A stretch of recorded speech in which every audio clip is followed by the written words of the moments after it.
Estamos aqui ainda com o cheiro do Dia da Poesia, que para mim é todo dia.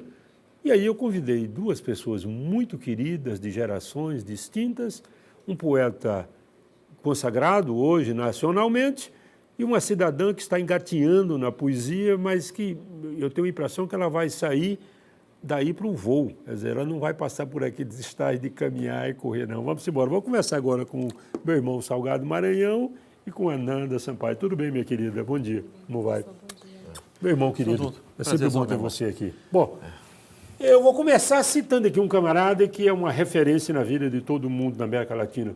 Jorge Luiz Borges disse que, aos 14 anos de idade, contraiu esse mau hábito de fazer poesia e nunca mais se livrou. Como é, Zé Salgado?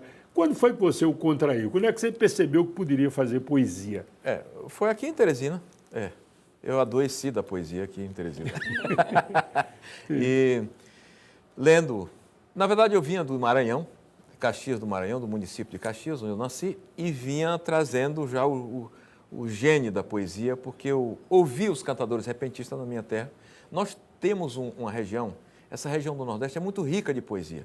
Os repentistas são uma riqueza natural da poesia de toda a nossa região. Então, todo mundo que vai às feiras, que assiste às cantorias, na minha época era muito mais frequente esse tipo de artista, minha mãe os levava para a nossa casa e eu, ouvindo aquilo, aliás, eu tive um tio que foi um dos maiores do Maranhão, José Gonçalves, de modo que eu fui convivendo com essa riqueza, ouvindo as histórias do meu tio. Eu não tive a oportunidade de conhecê-lo pessoalmente, mas meu primo me falava e de vez em quando cantava alguns versos dele. E eu fui sendo inoculado pelo vírus da poesia e não deu outra. Quando eu vim do Maranhão para Teresina e encontrei uma biblioteca pública, a seção que eu fui procurar foi de poesia. Independentemente do que tivesse lá, você foi direto como quem... Fui buscar poesia, porque para mim o que existia no mundo era poesia. E você, menina Nanda, como é que é essa história de poesia na tua vida?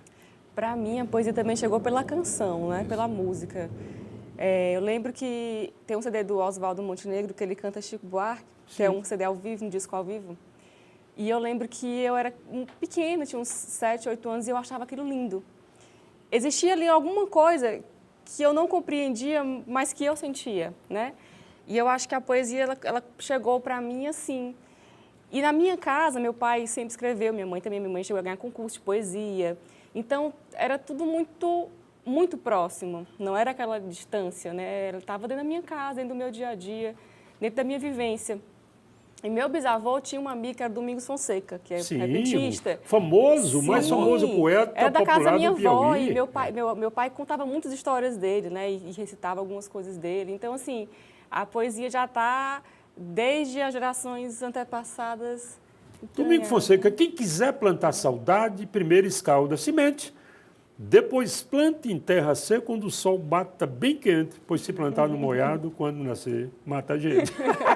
Muito bom, né? Domingos Fonseca era um grande... Agora você vê, esses homens, olha a grandeza desses homens, como esses homens tiravam do nada e a poesia já estava neles. Essa história o azulão, falando de seca, a seca lá no sertão varreu de sola a cacete. Que bicho de 4 pés, só escapou tamborete. Impressionante. Como é que o cara mete tamborete? E mete o reino animal no reino vegetal dessa vez. Mistura tudo, não é? O poeta Dobal, Ananda, ele dizia assim, Sinés, como é que o camarada disse que naquela noite aflitiva, o corpo não sei de quem chegou na locomotiva, uma noite aflitiva?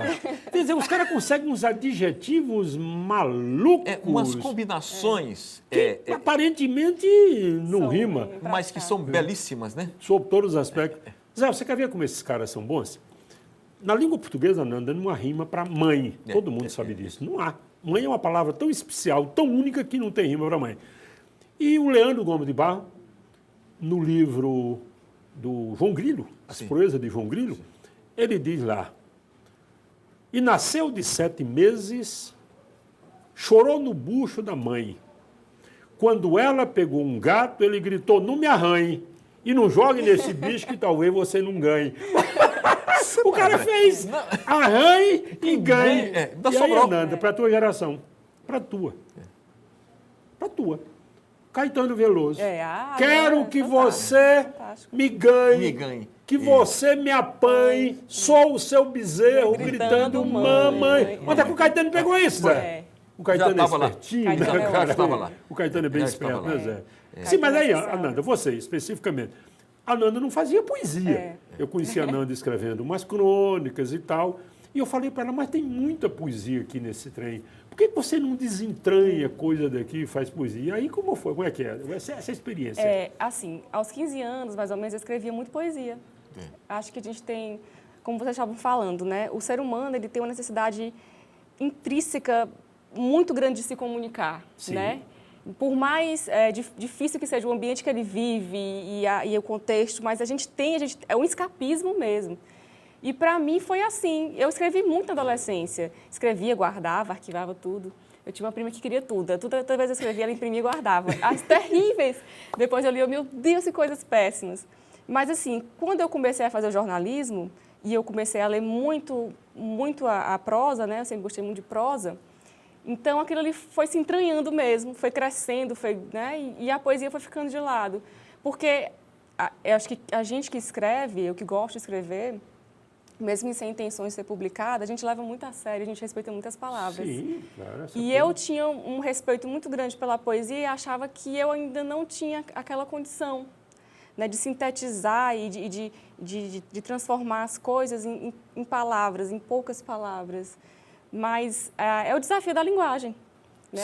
Sempre. A gente está Agora, aí já me pra diz isso. uma coisa. Poesia não serve para absolutamente nada. Inclusive, eu reconheci algumas pessoas famosas. Ele conheceu essa pessoa. Era um americano brasilianista chamado Malcolm, Silver Malcolm. Disse que nunca leu um poema na vida dele. O cara era PhD em literatura. Era professor de ficção brasileira na Universidade de San Diego, na Califórnia. E ele nunca leu um poema. O que para mim é uma coisa absolutamente americana. Cabeça de americano tem departamentos, né? Eu trabalho com isso e eu não misturo. Agora, Zé, como é que se explica que não serviram para nada, desde Homero ou antes de Homero?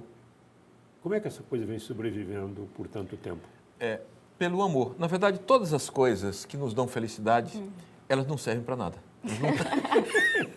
Ela, rigorosamente, não serve você não compra, né? Felicidade. Onde é que você encontra para comprar? Sim. Alegria, quer dizer, você não sabe como conseguir isso. Mas quando você as tem, você se diz, você é isso. Só isso. Então a poesia é dessa forma. Quando a linguagem do dia a dia, utilitária, de você me dá um copo d'água aí, menino, traz essa cadeira aqui para mim. É uma linguagem que você nem presta atenção que está falando uma língua.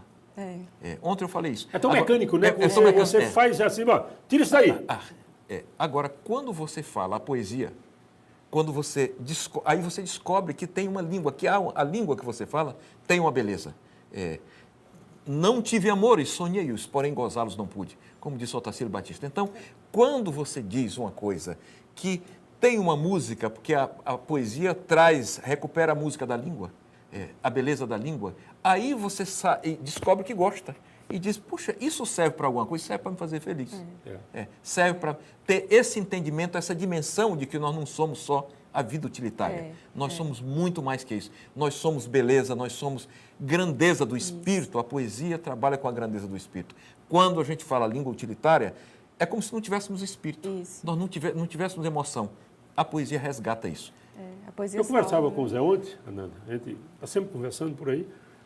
Eu acho que o maior elogio que já se fez à poesia, que nem precisa disso, foi feito pelo Freud. O Freud falou, aonde quer que eu vá, um poeta já chegou antes de mim. Olha, Zé, quando eu vi isso, eu fiquei tão feliz, eu digo, então é isso, não é? Por causa o poeta do inconsciente. Chega primeiro. Ele trabalhava com o inconsciente, com a dimensão da felicidade, do poeta entendimento mais profundo de nós. Nós e a somos. linguagem poética consegue isso. A linguagem poética vai buscar isso. Dentro, Essa coisa, aparentemente ilógica. Ela trabalha com arte, a lógica, ela trabalha contra a lógica corriqueira. De certa forma, né? Ananda, a lógica é empobrecedora, não é? Na verdade, a lógica é quadrada. E no mundo de hoje, que nós estamos cada vez mais lógicos, cada vez mais produtivos, cada vez mais racionais. Então, no mundo de hoje, é que ainda é mais interessante e necessário que se subverta toda essa mecânica aí, entendeu? E esse ritmo e se pare, e pense, e Eu reflita, e estava contemple. conversando com crianças sobre o meu livrinho, o menino que descobriu as palavras no Colégio das Irmãs. E complicado, crianças recém-alfabetizadas, meu Deus do céu, como é que eu vou falar de poesia para esses meninos? E aí eu disse, vou achar um jeito aqui. A menininha, de quem tem um gatinho aí? Uma menininha disse assim, eu tenho. O nome dela era Lívia, me parece, Lívia. Eu tenho. Qual é a cor do teu gato, Lívia? Ela é preto? Meu gato é preto. Eu, mas bora escrever aqui. Lívia tem um gatinho preto da cor de carvão. Aí o moleque lá atrás disse, um escravão. Eu disse, eu não ouvi. Ele disse, tu é surdo? Preto da cor de um escravão. Aí eu virei para a professora e digo, olha, eu estou trabalhando com pleonasmo e vem um garoto com metonímia. O cara arrebentou. Quer dizer, Sim. quantos significados Mas ele Preto trouxe? da cor de um escravão. Ou seja, ele estava trabalhando A já criança com informações, um menino desse tamanho, Mas a Ananda. criança, Você- ela não tem colonização, né? não tem. A mente dela está ali, a mente dela é poesia. Ela está vendo o mundo ainda totalmente fluido, né? O olhar virgem, não é? Você, Isso, pá! isso, exatamente. Você ficou preso ao significado, ele é o significante. Sim. Ele voou. Voou, Quer dizer, mas- aí só escravão, levou você para a escravatura. Pra escravatura. Coisa. Sim. E sem tirar você de onde Não, você não, estava. aí eu falei, professora, me desculpe, eu acho que Vou botar hora de minha guardar viola no viola no saco. Exatamente. Tem mais muita coisa para dizer para esse menino, não. Eu quero comunicar a vocês aqui em primeira mão. A Nanda, nós estamos preparando um livro da Nanda chamado O Vestido. E esse livro deve sair já no próximo mês, né, Nanda? Nós temos Sim. pouco tempo O título para trabalhar esse livro. E são crônicas.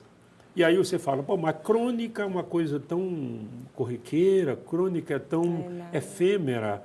Eu acho que não. Não, a literatura, Depende muito da Rubem forma, Braga. né, Zé, como você isso. Rubem trabalha. Braga, né? Fernando Sabino, Isso. Clarice Paulo Lispector Mendes também. Campos. Mendes Campos, Isso. a própria Clarice Lispector Clarice Lispector. tem uma Crônicas série maravilhosas. É, Cecília, não é? Lígia não é. também.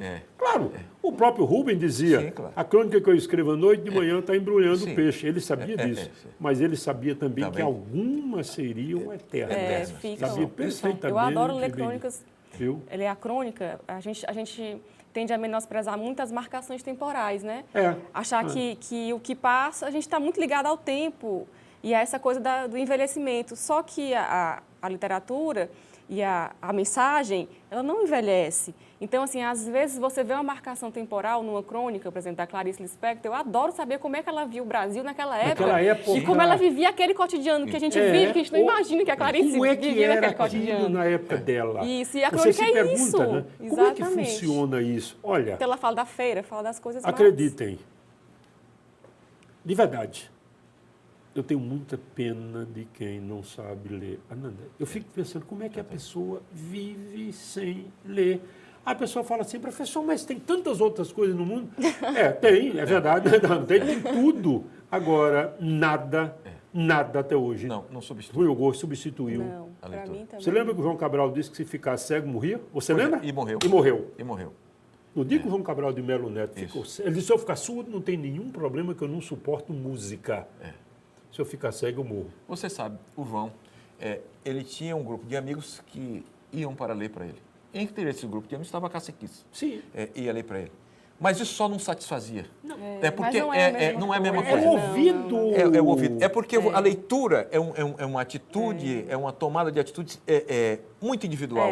Você muitas vezes quer estar só. Eu não quero interferência dos Isso. outros. Às vezes eu gosto de ficar E na eu não solidão. quero a voz de ninguém. Não quero a voz de ninguém. quero a Não quero minha. a presença de ninguém. Ninguém. Eu quero estar ali, eu com o livro, porque eu já estou acompanhado. Então, com o livro. Então, se você põe alguém para ler para você, além do constrangimento de você, se tem uma pessoa lendo para você, porque você não pode. Você está cego. Então, é o caso dele. Então, isso foi muito ruim e se apressou. A morte dele. Ele se sentiu humilhado. O William, o poeta William, um dia desses falou uma coisa lindíssima, para a gente terminar esse papo, senão não acaba nunca. Acho que o William falou a coisa mais bonita que alguém falou sobre o livro. O William disse, o livro é um objeto silencioso. Mas não dá para ler dança rock, não dá para ler. Eu acho que a maior dificuldade da leitura é essa. As pessoas não querem parar. Sim, as pessoas não querem um segundo. Não querem parar. E não sabem ficar consigo mesmo. Não pode ficar consigo. Estão A leitura aceleradas. te obriga a ficar ali. Olha, meus irmãos, essa conversa iria até amanhã. É assim. Mas como televisão tem tempo, a gente vai parar por aqui e Deus seja servido.